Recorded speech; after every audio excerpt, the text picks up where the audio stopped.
Halo, Assalamualaikum warahmatullahi wabarakatuh. Perkenalkan saya Putri Alifa Mawaddah, dokter muda yang saat ini sedang melakukan kepanitiaan klinik media di Departemen Anestesiologi dan Terapi Intensif FK Unut RSUP Sanglah. Pada kesempatan kali ini, saya akan mencoba menjelaskan mengenai bantuan hidup dasar, terutamanya tentang resusitasi jantung paru. Nah, pertama sekali perlu kita ketahui mengenai apa itu bantuan hidup dasar. Bantuan hidup dasar adalah serangkaian usaha awal yang dikerjakan untuk mengembalikan fungsi pernafasan dan atau sirkulasi pada seseorang yang mengalami henti nafas atau henti jantung atau cardiac arrest. Nah, apa sih henti nafas itu? Henti nafas adalah berhentinya pernafasan spontan disebabkan oleh gangguan jalan nafas baik parsial maupun total atau karena gangguan di pusat pernafasan. Sementara untuk henti jantung didefinisikan sebagai berhentinya sirkulasi peredaran darah karena kegagalan jantung untuk melakukan kontraksi secara efektif. Keadaan tersebut bisa disebabkan oleh penyakit primer dari jantung atau penyakit sekunder non-jantung.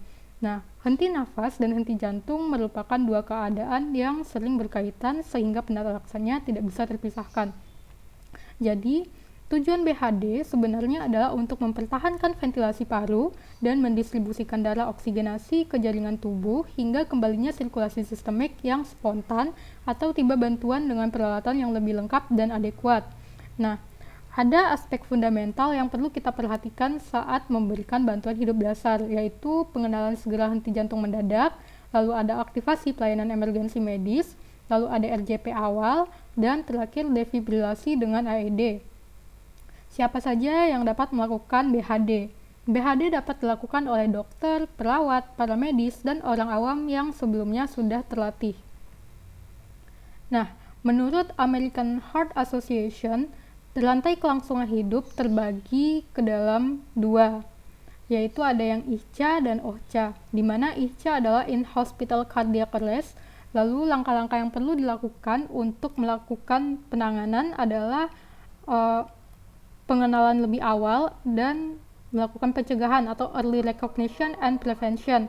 Lalu ada aktivasi respon emergensi, lalu memberikan CPR berkualitas, yang setelahnya dilanjutkan dengan defibrilasi dan lalu setelahnya memberikan post cardiac arrest care dan yang terakhir adalah recovery. Sementara untuk out hospital cardiac arrest chain of survival, yang pertama sekali perlu dilakukan adalah mengaktifkan respon emergensi, lalu memberikan CPR berkualitas tinggi, memberikan defibrilasi, dan memberikan resusitasi yang advance, lalu juga post cardiac arrest care, dan terakhirnya adalah recovery.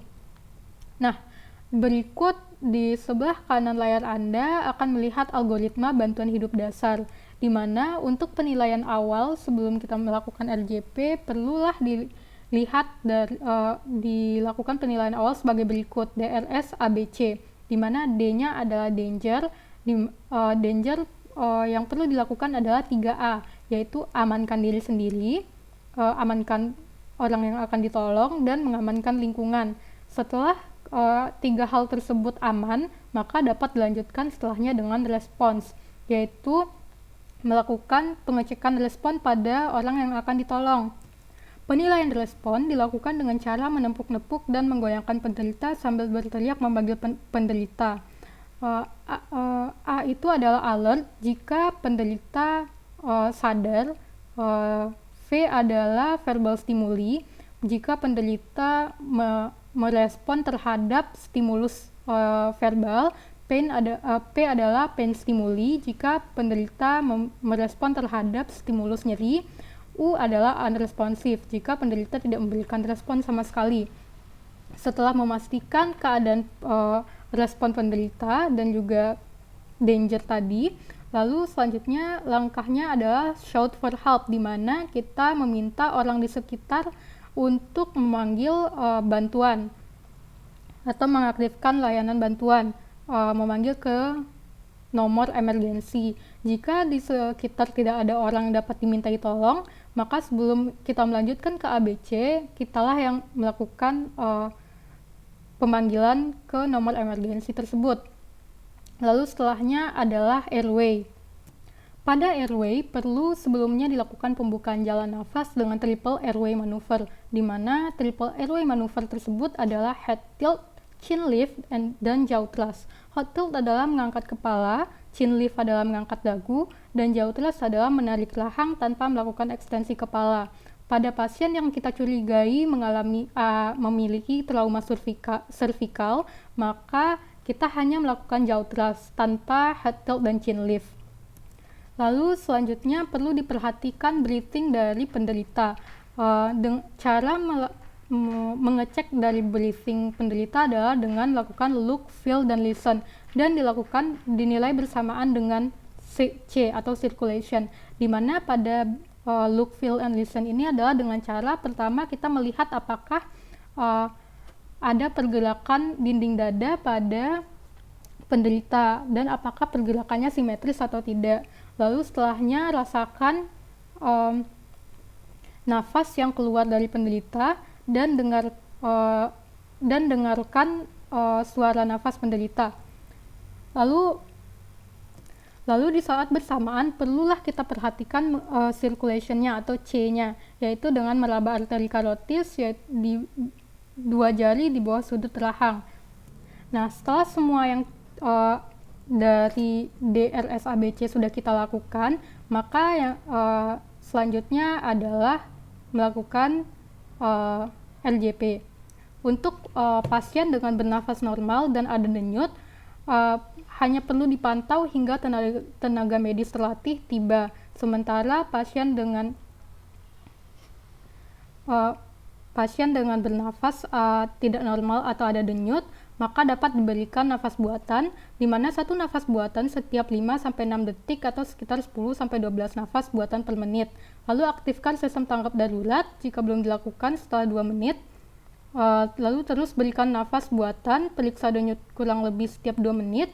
Jika tidak ada denyut, maka RJP dapat mulai dilakukan. Lalu jika kemungkinan terjadi overdosis opioid, dapat diberikan naloxon sesuai protokol jika berlaku. Nah, bila nafas terhenti atau tersengal dan tidak ada denyut, maka segera lakukan RJP dengan siklus dimulai mulai siklus 30 kompresi dan 2 nafas buatan. Lalu gunakan AED segera setelah tersedia. Nah, setelahnya periksa kembali irama jantung. Apakah irama jantung harus dikejutkan dengan listrik atau tidak? Jika irama jantung shockable atau harus dikejut listrik, maka lakukan 1 kejut listrik dan segera lanjutkan dengan RJP kurang lebih selama 2 menit hingga AED menginstruksikan pemeriksaan irama. Nah, lanjutkan hingga penolong yang terlatih dapat mengambil alih atau korban mulai bergerak. Sementara jika tidak dapat dilakukan irama tidak dapat dikejut listrik, maka segera lanjutkan RJP kurang lebih 2 menit hingga AED menginstruksikan pemeriksaan irama. Lanjutkan hingga penolong yang terlatih mengambil alih atau korban mulai bergerak. Nah, untuk kompresi dada terdiri dari pemberian tekanan secara kuat dan berirama pada setengah bawah dinding sternum. Penekanan ini menciptakan aliran darah yang akan menyebabkan peningkatan tekanan intratorakal serta penekanan langsung pada dinding jantung. Hal yang perlu diperhatikan saat melakukan kompresi dada, penderita dibaringkan di tempat yang datar dan keras. Lokasi kompresi dada setengah bagian di bawah tulang sternum dengan meletakkan tumit di salah satu tangan di titik kompresi tersebut. Tangan satunya ditumpangkan di atas tangan yang melakukan kompresi. Posisi lengan tegak lurus dengan siku terkunci. Sehingga bahu ada di atas sternum pasien. Untuk mendapatkan posisi ini, biasanya lutut harus dekat dengan tubuh pasien. Lalu kompresi dengan kedalaman 5 hingga 6 cm dan frekuensinya 100 hingga 120 kali per menit, dan pastikan recoil dada yang sempurna. Nah, minimalkan interupsi pada setiap kompresi. Nah, untuk pemberian nafas bantuan dilakukan setelah jalan nafas aman. Pemberian nafas bantuan bertujuan untuk mempertahankan oksigenasi yang adekuat dengan tujuan sekunder untuk membuang CO2. Hal yang perlu diperhatikan dalam memberikan nafas bantuan adalah berikan nafas dalam waktu 1 detik, tidak boleh kurang dari waktu 1 detik. Sesuai volume tidal yang cukup untuk mengangkat dinding dada, diberikan 2 kali nafas bantuan setelah 30 kali kompresi. Pada kondisi terdapat 2 orang penolong atau lebih dan telah berhasil memasukkan alat untuk mempertahankan jalan nafas, seperti pipa endotrakeal, maka nafas bantuan diberikan setiap 6 detik, sehingga menghasilkan pernafasan dengan frekuensi 10 kali per menit. Ada beberapa metode pernafasan buatan yang dapat kita lakukan, yaitu pernafasan buatan mulut ke mulut, pernafasan buatan mulut ke hidung, lalu pernafasan buatan mulut ke sungkup, dan pernafasan dengan kantong nafas buatan. Nah, untuk defibrilasi, tindakan defibrilasi sesegera mungkin perlu memegang peranan penting untuk keberhasilan pertolongan penderita. Henti jantung mendadak berdasarkan alasan berikut, di mana irama dasar jantung yang paling sering didapat pada kasus henti jantung mendadak yang disaksikan di luar rumah sakit adalah VF atau ventricular fibrillation. Lalu terapi untuk VF ini adalah defibrilasi, dan kemungkinan keberhasilan tindakan defibrilasi berkurang seiring dengan bertambahnya waktu. Perubahan irama dari VF menjadi asistol seiring dengan berjalannya waktu. Maka pelaksanaan defibrilasi bisa menggunakan defibrilator manual atau menggunakan AED, di mana penderita dewasa yang mengalami VF atau VT tanpa nadi diberikan energi kejutan 360 joule pada defibrilator monofasik atau 200 joule pada defibrilator monofasik. Pada penderita anak, energi kejut listrik diberikan dengan dosis 2-4 joule per kilogram dan dapat diulang dengan dosis 4-10 joule per kilogram dan tidak boleh melebihi energi untuk penderita dewasa. Nah, setelah pasien mencapai setelah RJP dihentikan, maka posisi pasien atau penderita dapat dilakukan seperti ini, di mana satu tangan diselipkan di bawah pipi dan satu tangan lagi dalam keadaan yang terlihat pada gambar. Lalu satu kaki ditekuk, sementara satunya lagi diluruskan. Nah, kapan RJP dapat kita hentikan?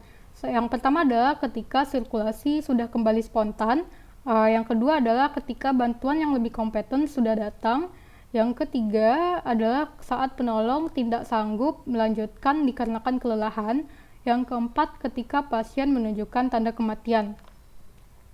Nah, hal yang perlu diperhatikan agar RJP yang kita berikan berkualitas, yaitu yang harus kita lakukan adalah melakukan kompresi dengan kecepatan 100-120 kali per menit, lalu dengan kompresi kedalamannya 5-6 cm atau 2-2,4 inci, lalu meminimalkan jeda dalam kompresi, berikan recoil penuh setelah setiap kompresi yang kita berikan, lalu ventilasi yang cukup dengan 2 kali nafas buatan setelah 30 kompresi dan tiap napas selama lebih dari 1 detik dan dada terangkat. Penolong tidak boleh memberikan kompresi lebih lambat dari 100 kali per menit atau lebih cepat dari 120 kali per menit, dan kedalaman kurang dari 5 cm atau lebih dari 6 cm. Penolong juga tidak boleh berhenti kompresi lebih dari 10 detik, bertumpu di atas dada di antara kompresi sehingga recoil tidak sempurna. Lalu juga penolong tidak boleh memberikan ventilasi yang berlebihan.